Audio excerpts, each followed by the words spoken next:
The structural approach views language as a system of grammar structures. In the structural approach, to be should be taught before the present continuous. The grammar translation method is also described as traditional or classical. A major objective of grammar translation is to enable students to translate between languages. The main skills emphasized in grammar translation are reading and writing. Grammar translation classes are mainly teacher centered. The medium of instruction in grammar translation is usually the native language. The basic unit of learning in grammar translation is the sentence.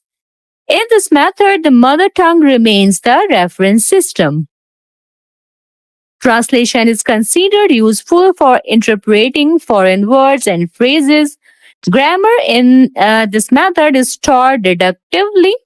Grammar translation places great emphasis on accuracy. Which skills receive little attention in grammar translation? Oral and listening skills.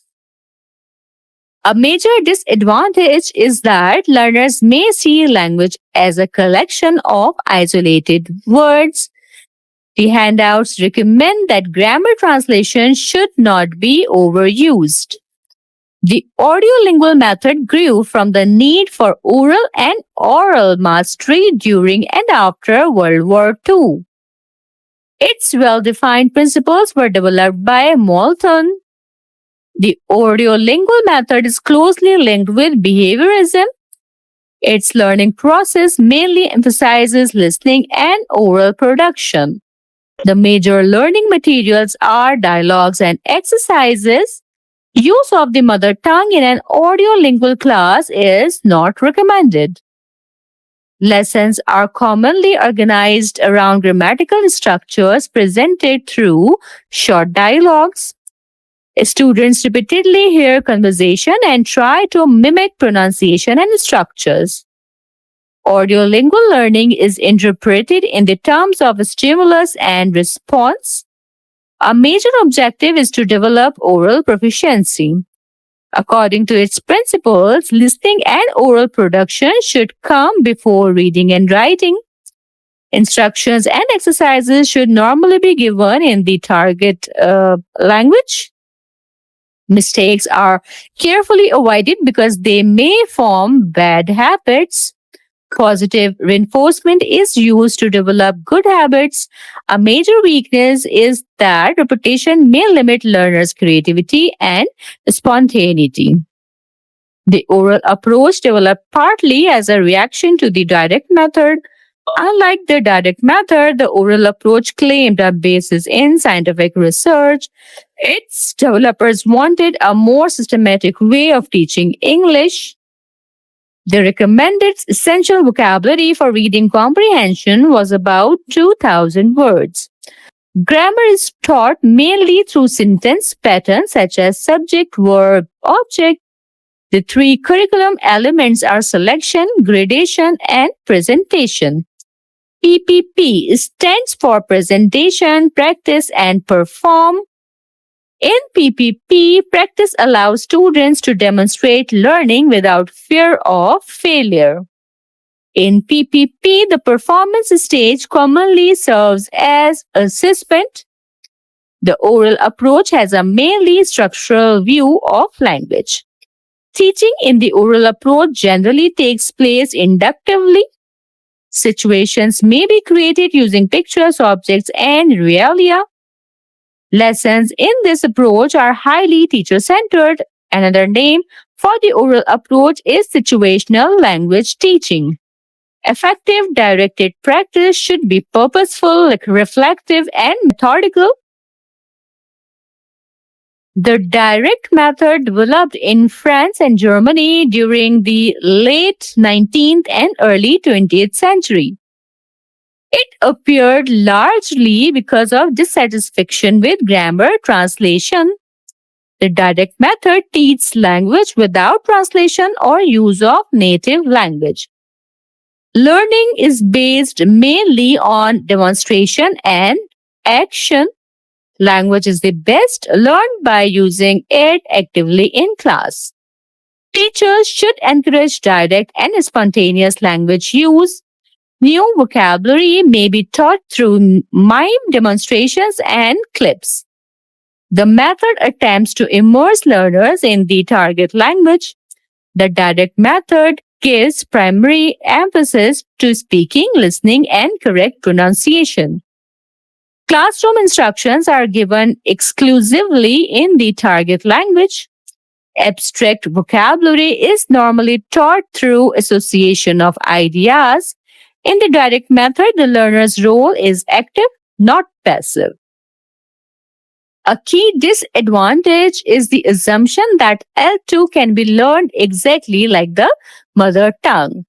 The success of the direct method depends heavily on the teacher's fluency and skill. The series method was developed by Francois Gaye. Communicative language teaching helps students use language in a variety of contexts. Particular emphasis is placed on language functions. The main goal of CLT is the development of communicative competence. CLT focuses more on creating meanings than on acquiring precise grammatical structure. The four language skills receive equal emphasis. Language should be presented as it is used in an actual cultural context. In CLT, the learned language should be the vehicle of classroom communication. Learners should have opportunities to express their ideas and opinions. Errors in CLT are viewed as a normal part of development. CLT generally considers fluency more important than accuracy. The teacher's role is mainly to create communicative situations and act as a mediator or advisor.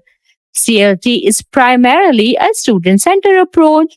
Discursive competence is commonly associated with fluency. The silent way encourages the teacher to remain as silent as possible. Community language learning places strongly emphasis on safety, teacher-student bonding, and use of the mother tongue. Suggestopedia was developed by Georgi Lozano. The method is derived from suggestology. Suggestopedia assumes that positive suggestion makes learner more receptive. The ideal learning state in Suggestopedia is relaxed but focused.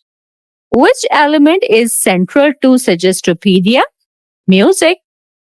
Suggestopedia has no obvious fixed theory of language or order of presenting items.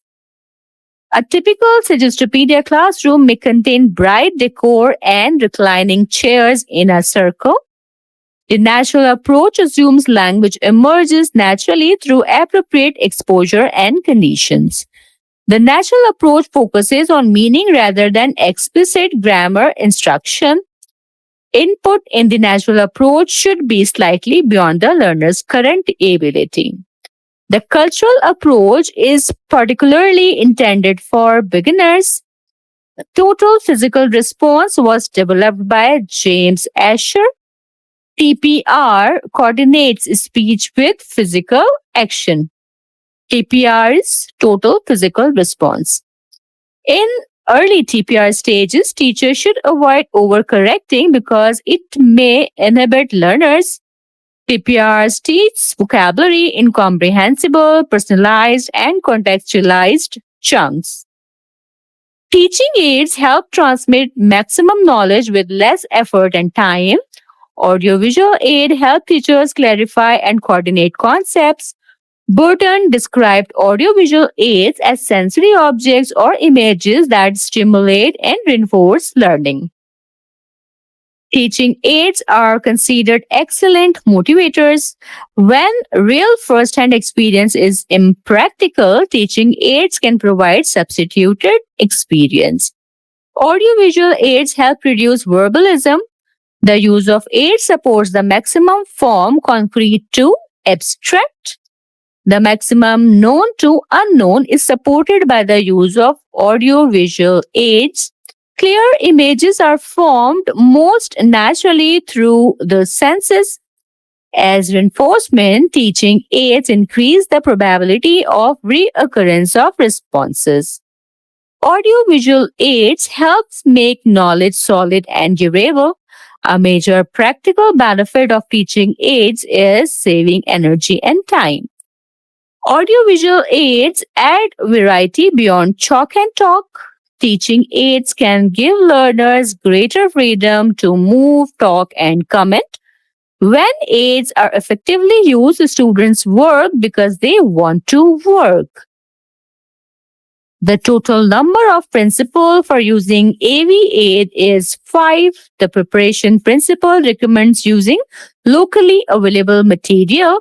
A teacher should prepare aids that are easy to make and use.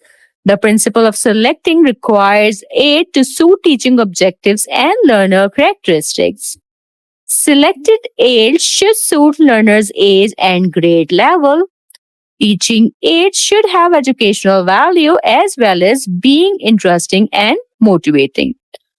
Good aids should be true representative of real things. The main purpose of selecting an aid is to realize desired learning objective. Before actual presentation, the teacher should carefully visualize the use of the aid. Teachers should acquaint themselves with the aid's use and manipulation. During presentation, the aid should be handled carefully and displayed so all students can see it. The principle of response requires students to respond actively. The principle of physical control concerns safe storage and lending of aids. A useful teaching aid should be accurate, truthful, and realistic. Whenever possible, teaching aids should be cheap, available, and improvised. Testing is a structured method of measuring ability, knowledge, or performance. In education, a test may measure achievement, aptitude, attitude, and skill. A test usually contains questions with correct answers. The handouts identify how many language assessment types. 5. A language aptitude test measures a person's capacity to acquire new language skills. Diagnostic tests are commonly administered at the start of a course. Diagnostic test results primarily reveal learners' strengths and weaknesses. Placement tests are used mainly to group learners by ability level. Achievement tests cover material that students have already studied. A proficiency test focuses on practical application of language. Validity means that a test measures what it intends to measure. Reliability refers to the consistency of result. Usability includes feasibility, administration conditions, and availability of results. Progress test can motivate students by giving them a sense of achievement. Testing may become demotivating when it is perceived as unfair or irrelevant to needs. Behavior management is important for establishing a positive learning environment. The overall purpose of behavior management is to promote behavior conducive to learning. Positive behavior management should teach academic and social behaviors. When a classroom is free from disturbances, more time is available for learning activities. One student's disruptive behavior can waste others' time by distracting them. A teacher's behavior management goal includes creating a safe environment and eliminating distractions. Students benefit from behavior management by practicing social and cooperative skills. A genuine expert student should be acknowledged and invited to share examples and stories. A fake expert can be managed by keeping the class active and showing that the task may involve a new process. And inattentive student may be engaged through questions, small groups, and a more animated teaching style. A mocking student should preferably be addressed privately during a break.